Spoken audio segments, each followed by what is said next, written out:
Friends, welcome back to journey with Yashaswi. ಹೇಗಿದ್ದೀರಾ ಎಲ್ಲರೂ? Hope ಎಲ್ಲರೂ ಚೆನ್ನಾಗಿದ್ದಾರೆ ಅಂದ್ಕೊಂಡು ಇವತ್ತಿನ ಬ್ಲಾಗ್ನ ಶುರು ಮಾಡ್ತಾ ಇದ್ದೀನಿ.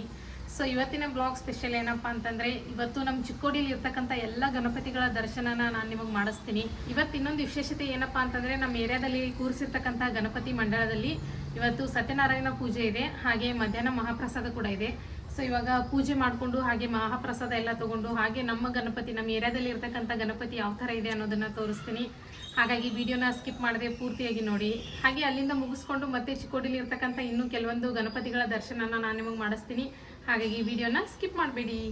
ಸೊ ಇವಾಗ ಮಂಡಳಕ್ಕೆ ಹೋಗೋಣ ಬನ್ನಿ.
ಫ್ರೆಂಡ್ಸ್, ಮಧ್ಯಾಹ್ನ ಮಹಾಪ್ರಸಾದಕ್ಕೆ ಹೋಗಿದ್ವಲ್ವಾ.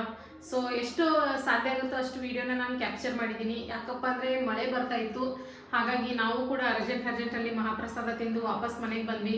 ಸೊ ಚಿಕ್ಕೋಡಿಲಿ ಇರ್ತಕ್ಕಂಥ ಗಣಪತಿನ ತೋರಿಸ್ತೀನಿ ಅಂತ ನಿಮ್ಗೆ ಹೇಳಿದ್ದೀನಿ. ಅದಕ್ಕೆ ಇವಾಗ ಸಾಯಂಕಾಲ ಮತ್ತೆ ರೆಡಿಯಾಗಿ ಚಿಕ್ಕೋಡಿಲಿ ಇರ್ತಕ್ಕಂಥ ಗಣಪತಿನ ನಿಮಗೆ ದರ್ಶನ ಮಾಡಿಸ್ತೀನಿ. ಸೊ ಮಧ್ಯಾಹ್ನ ಮಹಾಪ್ರಸಾದ ಚೆನ್ನಾಗಿತ್ತು. ರೈಸು, ಸಾಂಬಾರು, ಹಾಲು ಹುಗ್ಗಿ, ಬಜ್ಜಿ, ಬದನೆಕಾಯಿ ಭಾಜಿ. ಸೊ ಅಡುಗೆ ಅಂತೂ ಸಖತ್ತಾಗಿತ್ತು. ಒಂದೊಳ್ಳೆ ಊಟನ ಮುಗಿಸ್ಕೊಂಡ್ವಿ ಮಧ್ಯಾಹ್ನ. ಆದರೆ ನಿಮಗೆ ವಿಡಿಯೋದಲ್ಲಿ ತೋರಿಸೋಕ್ಕೆ ಆಗಲಿಲ್ಲ ನನಗೆ, ಯಾಕಂದರೆ ಮಳೆ ಬರ್ತಾ ಇದ್ದ ಕಾರಣ ನಾನು ಏನು ಕ್ಯಾಪ್ಚರ್ ಮಾಡೋಕ್ಕಾಗಲಿಲ್ಲ ಆ ಸಮಯದಲ್ಲಿ. ಸೊ ಇವಾಗ ಸಾಯಂಕಾಲ 7 ಗಂಟೆ ಆಗಿದೆ. ಸೊ ಇವಾಗ 7 ಗಂಟೆ ಆಗಿದೆ. ಇವಾಗ ಮಾರ್ಕೆಟಿಗೆ ಹೋಗೋಣ ಬನ್ನಿ. ಅಂದರೆ ನಮ್ಮ ಚಿಕ್ಕೋಡಿಲಿ ಇರ್ತಕ್ಕಂಥ ಎಷ್ಟು ನನಗೆ ಪಾಸಿಬಲ್ ಆಗುತ್ತೋ ಅಷ್ಟು ಗಣಪತಿಗಳ ದರ್ಶನನ ನಾನು ನಿಮಗೆ ಮಾಡಿಸ್ತೀನಿ. ಸೊ ಹೋಗೋಣ್ರಿ. ಎಸ್, ನೈಟ್ ಲುಕ್ ಕೂಡ ಗೊತ್ತಾಗ್ತೈತಿ. ಎಸ್ ಹೌದು. ಸೊ ನೈಟ್ ಲುಕ್ ಗೊತ್ತಾಗುತ್ತೆ ನಿಮಗೆ ಯಾವ ಥರ ಲೈಟಿಂಗ್ ಮಾಡಿದಾರೆ ಅಂತೇಳಿ. ಸೊ ಇವಾಗ ಹೋಗೋಣ ಬನ್ನಿ.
ಸೊ ಫ್ರೆಂಡ್ಸ್ ನೋಡಿದ್ರಲ್ಲ ನಮ್ಮ ಚಿಕ್ಕೋಡಿಲಿ ಯಾವ್ಯಾವ ಥರ ಗಣಪತಿನ ಕೂರಿಸಿದಾರೆ ಅಂಥೇಳಿ. ಹೋಪ್ ನಿಮಗೆ ವ್ಲಾಗ್ ಇಷ್ಟ ಆಗಿದೆ ಅಂದ್ಕೊಳ್ತೀನಿ. ಇಷ್ಟ ಆದರೆ ನಿಮ್ಮ ಫ್ರೆಂಡ್ಸ್ ಫ್ಯಾಮಿಲಿ ಮೆಂಬರ್ಸ್ಗೆಲ್ಲ ಶೇರ್ ಮಾಡಿ. ಹಾಗೆ ನಮ್ಮ ಚಾನಲ್ನ ಸಬ್ಸ್ಕ್ರೈಬ್ ಮಾಡ್ಕೊಳ್ಳಿ. ಇನ್ನೂ ಇದೇ ಥರ ಹೊಸ ಹೊಸ ವೀಡಿಯೋಸ್ನ ನಾನು ನಿಮಗೋಸ್ಕರ ತರ್ತೀನಿ. ಸೊ ನಮ್ಮ ವಿಡಿಯೋ ಇಷ್ಟ ಆದರೆ ಲೈಕ್ ಮಾಡಿ. Thanks for watching.